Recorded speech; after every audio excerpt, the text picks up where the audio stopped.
Programa Falando de Vinho. Um oferecimento: Vitória Osteria e Carne, Sulina Parrilha e Restaurante, Flá Gastronomia, Beira Rio Restaurante e Pizzaria.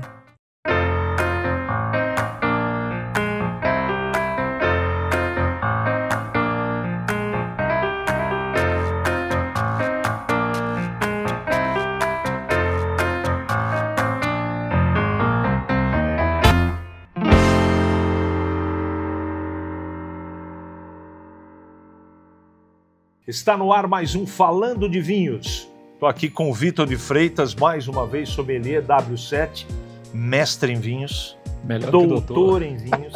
E aonde nós estamos? Em Campinas, na Sulina Churrascaria e Parrilha. E hoje o assunto, para combinar com essa extensa e de qualidade carta, nós vamos falar de vinhos espanhóis. Perfeito. Começando pela Cava, Vitor. Então, a primeira pergunta: por que Espanha? Que você sempre fala sobre os países que a gente escolhe, e por que começamos com Cava? Bom, é que nós já falamos de espumantes e champanhe, lembra? Né? Diferenciando o que é champanhe de espumante. Tudo é espumante, mas nem tudo é champanhe. E a Cava é a mesma coisa, entra nesse mesmo denominador comum. Porque a Cava é o espumante da Espanha, certo? E não vamos falar de Espanha porque a Espanha nada mais, nada menos é o terceiro maior produtor mundial de vinho. Em quantidade, também em extensão de vinhedos, tem bastante castas autóctones espanholas, tá? E é um grande player no mercado mundial. Ela exporta muito para o mundo inteiro. Então é um país super interessante e está presente na carta de vinhos que, diga-se de passagem, é excelente aqui na Sulina. Qual é a diferença de champanhe, espumante, frisante e cava? Frisante é uma bebida totalmente separada. A gente não vai tocar no assunto, né? Mas pegando o espumante, que é aquele vinho que tem a segunda fermentação na garrafa, correto? Que eu falo na segunda, que é o método tradicional. Existe uma segunda fermentação. Quando é em tanque inox, ela é o método Charmat. Mas o método tradicional que a gente usa como método de champanhe, então, champanhe só é na região de Champagne, na França. Então, os espumantes produzidos em champanhe podem levar esse nome. Só isso.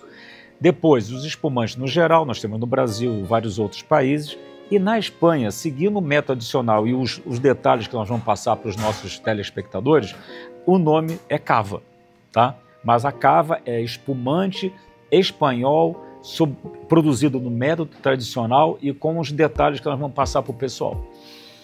É muito importante a gente efetivamente saber o que está falando, sobre o que está falando, porque a Cava, que daqui a pouco a gente vai degustar da Portel, que tem aqui na carta da Sulina, exato. Não é? É um produto diferenciado. É um produto nobre, porque, para começar, todo espumante que é produzido pelo método champenoise ou pelo método tradicional já é um produto de qualidade superior. Isso é que o pessoal já tem que começar a entender, tá? Nós temos grande Charmat? Temos. Mas quando você produz um espumante pelo método tradicional, ele normalmente tem uma qualidade superior, tá legal? E a Cava, para ela sair ao mercado com essa denominação, ela tem que ter castas autóctones que só tem na Espanha, que é a Macabeu, a Parelada e a Xarelot. Então ele tem que ter um desses componentes. Pode ter Chardonnay, pode ter outras uvas, mas essas uvas têm que estar presentes em algum tipo de percentual. E ela tem que passar pelo menos 15 meses em surli, que é aquela fase do amadurecimento do espumante, que é quando as borras, né, as leveduras morrem, não tem mais o que processar, e aí o vinho fica em contato com essas leveduras mortas, que a gente chama de autólise, e aí ele vai dando todo um componente aromático, de sabor, de composição de boca, com o passar do tempo. Então 15 meses é o mínimo que uma cava tem que ter para poder sair ao mercado com o nome Cava.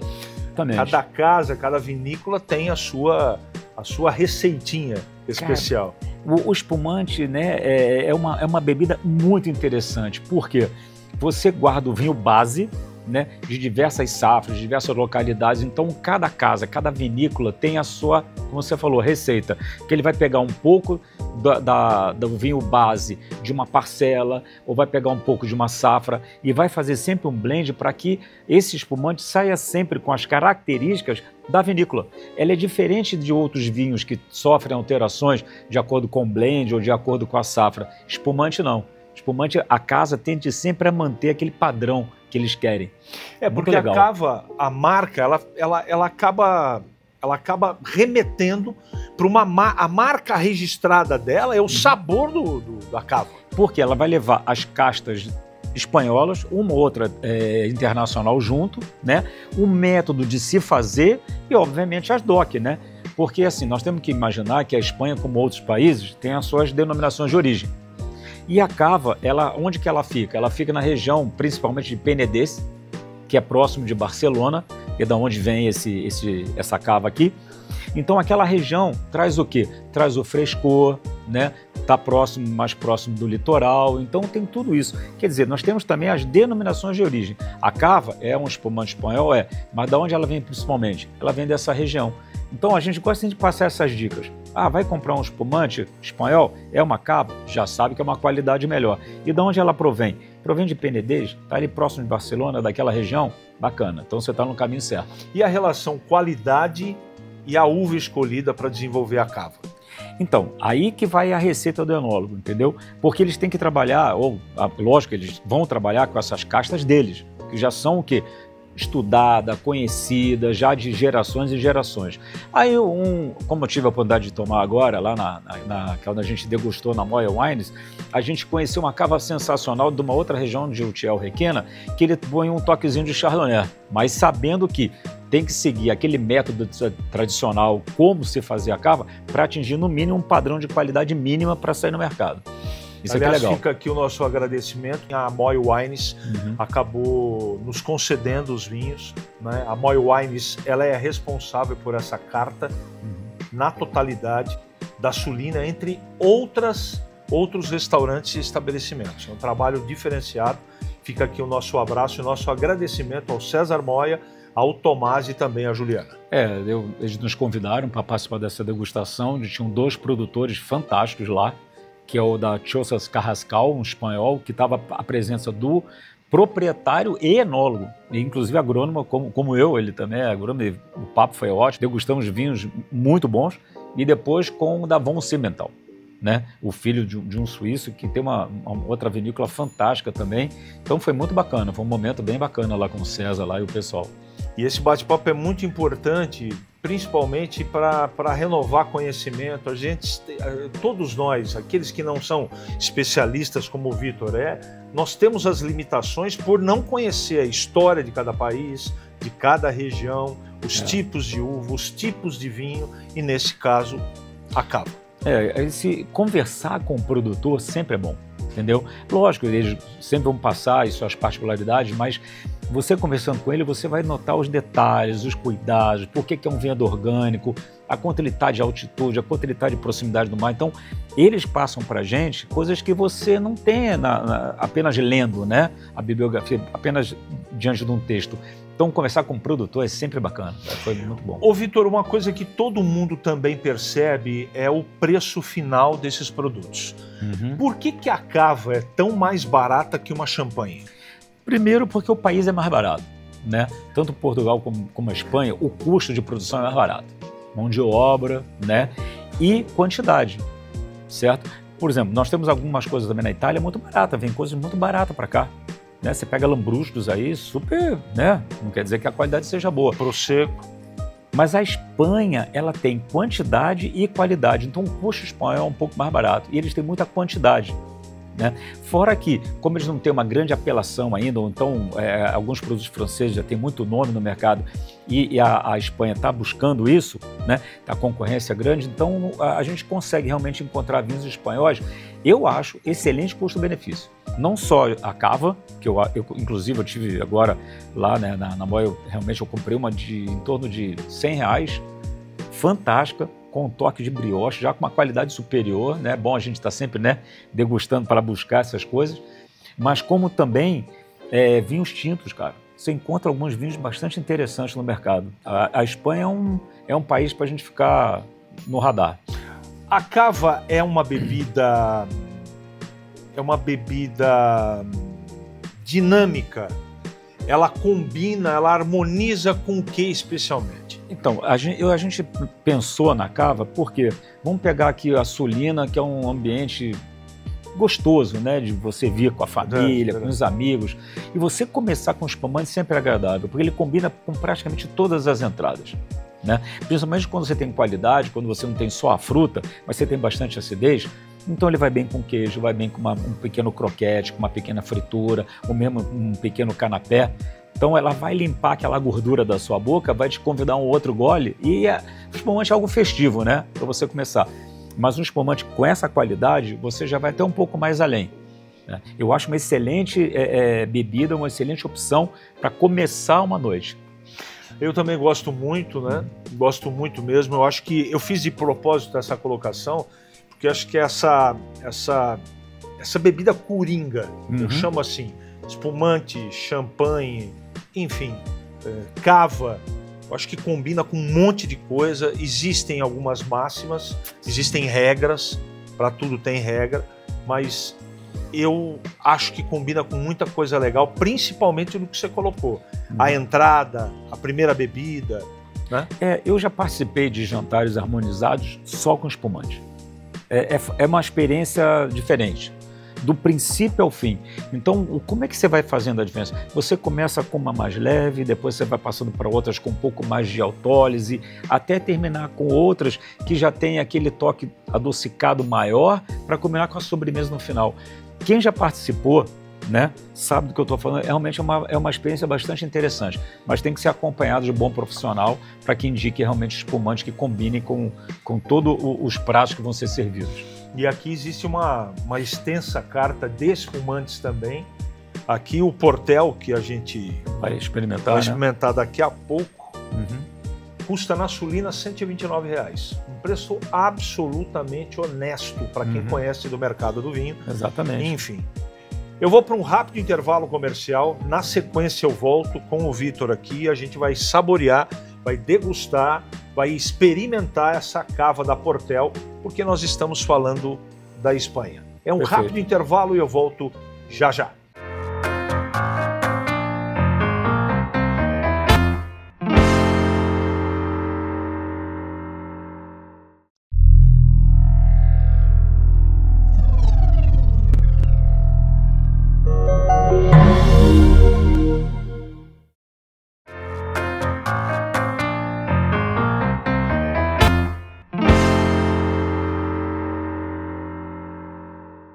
Muito bem, de volta com o Falando de Vinho aqui, ao lado do Vitor de Freitas.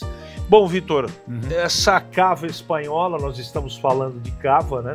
Nós vamos degustar, mas antes eu quero fazer um agradecimento especial, não é, ao pessoal aqui da Sulina, ao seu Emílio, à dona Neide, ao Matheus, principalmente ao Cleiton, gerente, toda a sua equipe de garçons e de colaboradores que fazem, né? Nós dois somos clientes da casa. Então, aqui eu realmente, definitivamente, eu estou na minha casa. Não, é um prazer, né? A gente vir num ambiente onde se sente querido, né? E a gente pode, ao mesmo tempo, passar para o pessoal que realmente vale a pena. E bem servido. Com certeza absoluta. Tanto na bebida como na comida. Uma carta ótima, carne ótima, um cardápio fora de série, quer dizer, estamos em casa. Por favor, faça as vezes.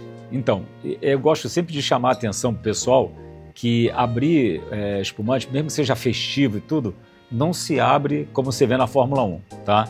Aquilo lá é outra coisa. Não façam barulho. Não façam isso. Não só barulho, mas como é perigoso, cara, entendeu? Isso aqui tem 5 a 6 ATM, entendeu? Então isso aqui é uma pressão absurda. Gigante. Gigante. Então assim, é muito importante que as pessoas saibam que isso aqui é perigoso.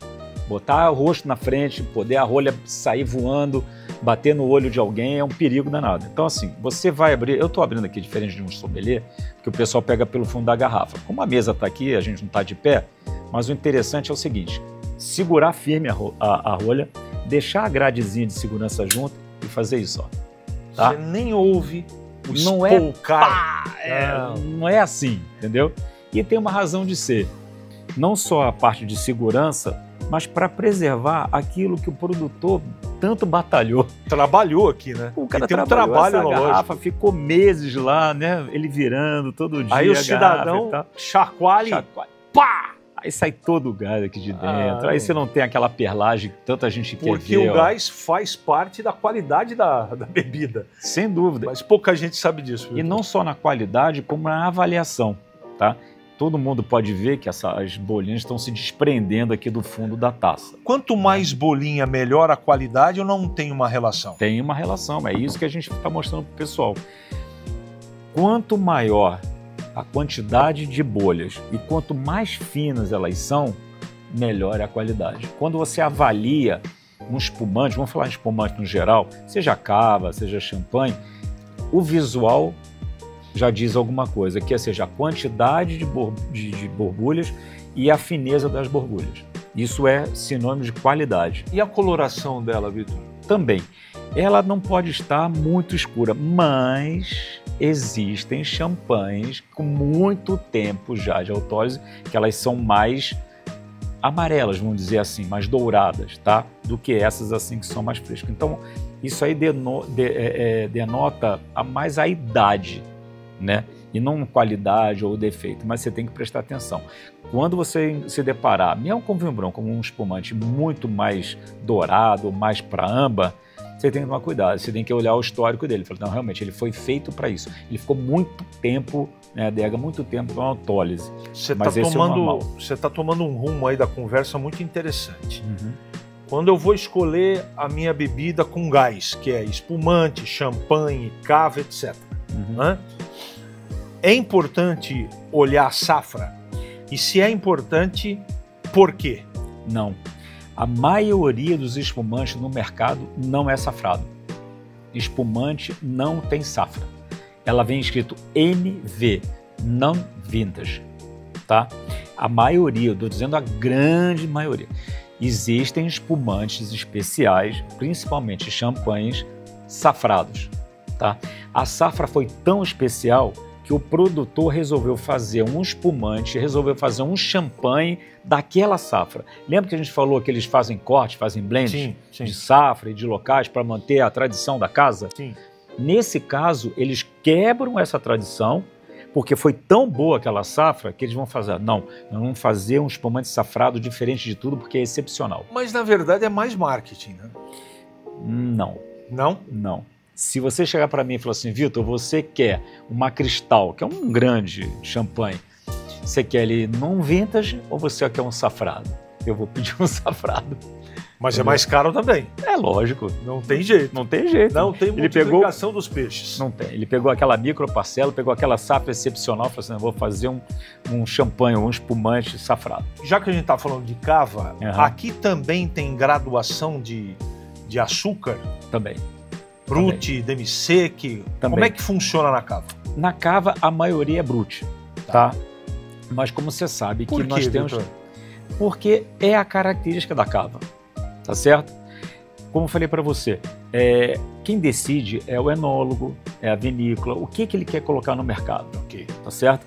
Então, essa parte de graduação, como a gente já falou em programas anteriores, ela se dá quando você adiciona o licor de expedição, que é o licor, o complemento da garrafa quando você faz o degorgement, né? Quando você tira as leveduras e sai um pouco do líquido de dentro, né, do vinho no final do seu espumante, você tem que completar.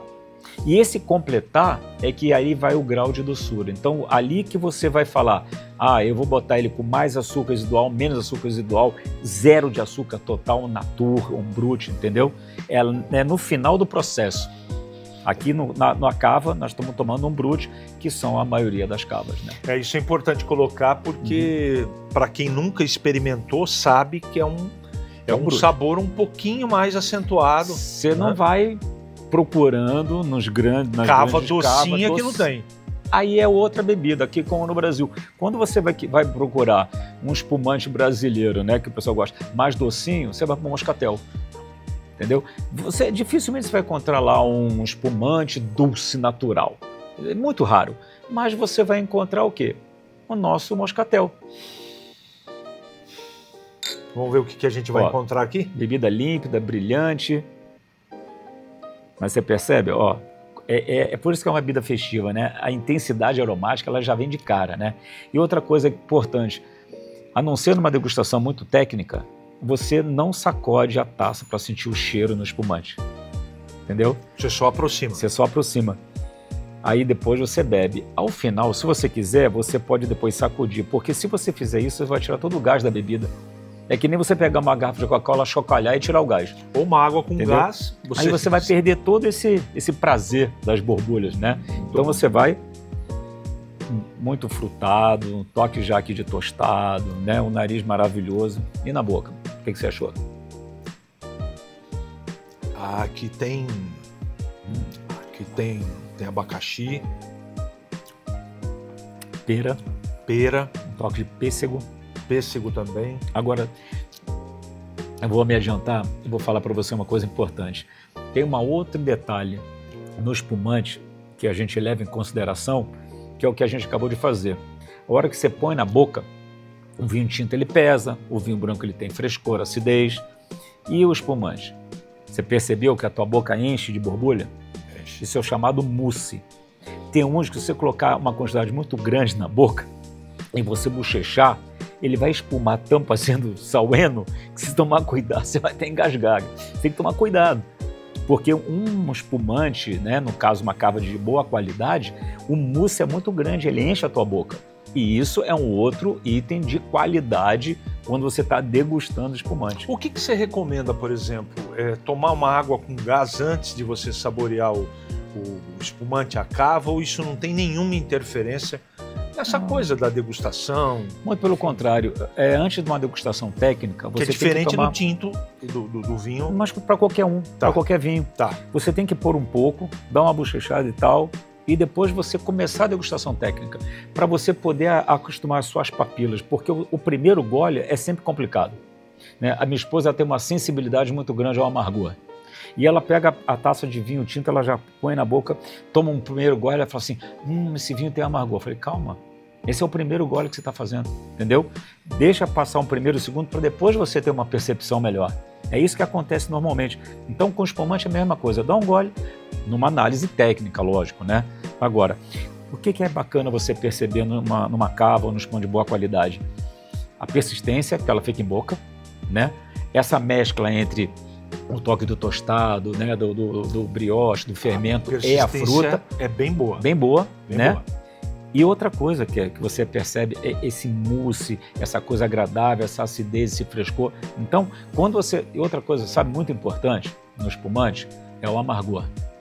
Porque se você faz um espumante de uma uva muito verde, muito ácida, porque ele tem que ter acidez, mas você exagerar na acidez, né, e faltar maturação na uva, ela vai te trazer amargor, vai te trazer acidez, frescor, mas vai te trazer amargor também.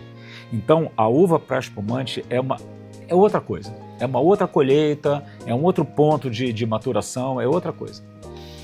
Muito bem, eu estou muito satisfeito com esse.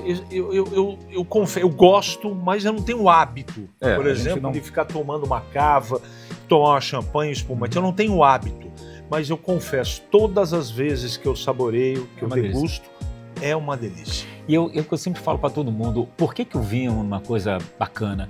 Porque é uma bebida muito amigável, social. Você não abre uma garrafa dessa de espumante e bebe sozinho. Não. É impossível, né? E você tem que compartilhar com alguém, uma bebida festiva e tal. E, por exemplo, a minha esposa gosta muito, cara, disso aí. Então, eu tive lá, experimentei uma cava maravilhosa. O que me veio na cabeça? Eu vou comprar para partilhar, entendeu? São momentos, você está comemorando alguma coisa, ou mesmo está com vontade de tomar uma bebida para iniciar os trabalhos, como a gente fala, né? Algo prazeroso, com refrescância, com uma ótima acidez que acompanha essas entradas, você abre um belo espumante. É fantástico. Fantástico foi o bate-papo que nós tivemos aqui falando de Espanha e falando de cava. Olha, foram 24, 25 minutos falando, nem parece que nós estamos há 25 minutos falando de um produto só, de uma característica só, como essa cava espanhola da Portel. Mais uma vez, agradecendo a Moi Wines pela sessão das bebidas aqui para que a gente efetivamente possa realizar a degustação para trazer um pouco mais de conteúdo para quem assistir e para quem consome o nosso produto. Vitor, mais uma vez, muito obrigado pela sua presença. Obrigado a vocês pelo convite. Passa rápido porque a gente fala com prazer, né? Eu sempre gostei de passar informação, porque eu acho que é isso que as pessoas precisam, né? De informação para poder escolher bem, comprar bem e fazer jus ao seu dinheiro. Falamos mais uma vez de vinho aqui na Sulina, Parrilha e Churrascaria aqui na cidade de Campinas, a quem a gente agradece a toda a diretoria por mais uma vez nos acolher aqui, falando de vinho, que volta com toda certeza em breve para você. Muito obrigado pelo carinho e até a próxima. Programa Falando de Vinho. Um oferecimento Vitória Osteria e Carne, Sulina Parrilha e Restaurante, Flá Gastronomia, Beira Rio Restaurante e Pizzaria.